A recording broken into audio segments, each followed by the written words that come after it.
Extraction பண்ற ஆயிலை இன்னைக்கே ஃபில்டர் பண்ணி இன்னைக்கே நீங்க மார்க்கெட்டுக்கு கொடுக்க முடியும். இன்னைக்கே அதுக்கான ரிட்டர்ன்ஸ் வந்து நம்மளால எடுக்கிறதுக்கு ஃபில்ட்ரேஷன் மிஷின்ஸ் வந்து ரொம்ப யூஸ்ஃபுல்லா இருக்குங்க. ஃபில்டர் மிஷின் எடுக்கும்போது நிறைய பேருக்கு வந்து ஒரு டவுட் இருக்கும்.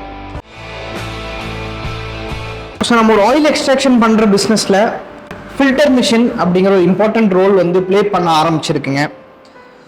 இம்பார்ட்டன்ட் ரோலுங்கிறத தாண்டி அது உங்களுக்கு ஒரு நெசசிட்டியா மாற ஆரம்பிச்சிருச்சு.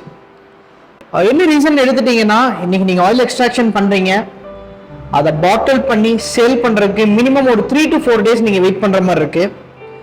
ஒரு நாளைக்கு நீங்க ஒரு 200 கிலோ ரா மெட்டீரியல் ப்ராசஸ் பண்றீங்க அப்படிங்கிற பட்சத்துல அதுக்கான இன்வெஸ்ட்மெண்ட் உங்களுக்கு 3 daysக்கு வந்து அப்படியே லை டவுன் ஆகுதுங்க. இதே நீங்க ஒரு ஃபில்டர் மிஷின் வச்சிருந்தீங்கன்னா, இன்னைக்கு எக்ஸ்ட்ராக்ஷன் பண்ற ஆயிலை இன்னைக்கே ஃபில்டர் பண்ணி இன்னைக்கே நீங்க மார்க்கெட்டுக்கு கொடுக்க முடியும். நாம செய்யக்கூடிய வேலைக்கு இன்னைக்கே அதுக்கான ரிட்டர்ன்ஸ் வந்து நம்மளால எடுக்கிறதுக்கு ஃபில்ட்ரேஷன் மிஷின்ஸ் வந்து ரொம்ப யூஸ்ஃபுல்லா இருக்குங்க. ஃபில்டர் மிஷின் எடுக்கும்போது நிறைய பேருக்கு வந்து ஒரு டவுட் இருக்கும்.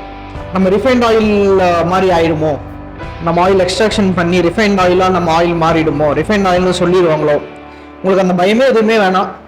லைக் நம்ம ஃபில்டர் மிஷினை பொறுத்த வரைக்கும் நம்ம எந்த ஒரு செயற்கையான ப்ராசஸோ, ஹீட் ப்ராசஸோ, ப்ரெஷர் ப்ராசஸோ நம்ம நடத்த போறது கிடையாது. ஒரு ஃபில்டர் மிஷின்ல ஃபில்டர் கிளாத் இருக்கும், நம்ம வீட்டில் வடிகட்டி மாதிரி தான். அந்த ஃபில்டர் கிளாத்குள்ளார ஆயில் நம்ம பாஸ் பண்ணுவோம், அது ஃபில்டர் ஆகி நம்ம எண்ணெயில் இருக்கக்கூடிய கசடுகள் மட்டும் நின்றும் ஆயில் நம்மளுக்கு பியூரா வந்து வெளியே வந்துருங்க. நிறைய பேர்த்துக்கு வந்து இந்த ஒரு இஷ்யூஸும் இருக்கும். லைக் மரச்செக்கு எண்ணெயில சமைக்கும் போது கருகிறது, ஆயில் வந்து கருகி வர்றது இஷ்யூ.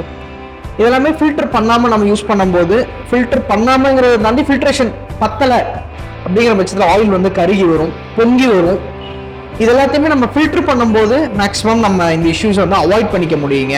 இதெல்லாத்தையும் தாண்டி நீங்க ஃபில்டர் மிஷின்ஸ் இல்லாம ஒரு 200 லிட்டர் ஆயில ஒரு நாளைக்கு நீங்க பண்ணக்கூடிய 100 லிட்டர் எண்ணெய் எடுக்கிறீங்கன்னா அதுக்கான ஸ்டோரேஜ் கண்டெய்னர்ஸ் நிறைய தேவைப்படும். 3 daysக்கு அரௌண்ட் பார்த்துட்டீங்கன்னா நம்ம இடத்தவே மேஜராக ஆக்குபை பண்ணிடும்.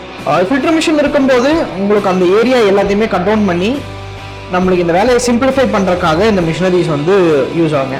ஆனா இந்த ஃபில்டர் மிஷின் எல்லாத்துக்கும் தேவைப்படுமா அப்படின்னா இது ஒரு கொஷின் மார்க் தான்.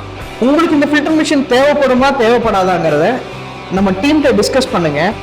உங்களுக்கு தேவைப்படக்கூடிய மிஷினரிஸை நெசசிட்டி மிஷின்ஸ் மட்டும் உங்களுக்காக செலக்ட் பண்ணி யூஸ் பண்றதுக்கு, பர்ச்சேஸ் பண்றதுக்கு நம்ம டீம் உங்களுக்கு ஹெல்ப் பண்ணுவாங்க. தேங்க்யூ, வணக்கம்.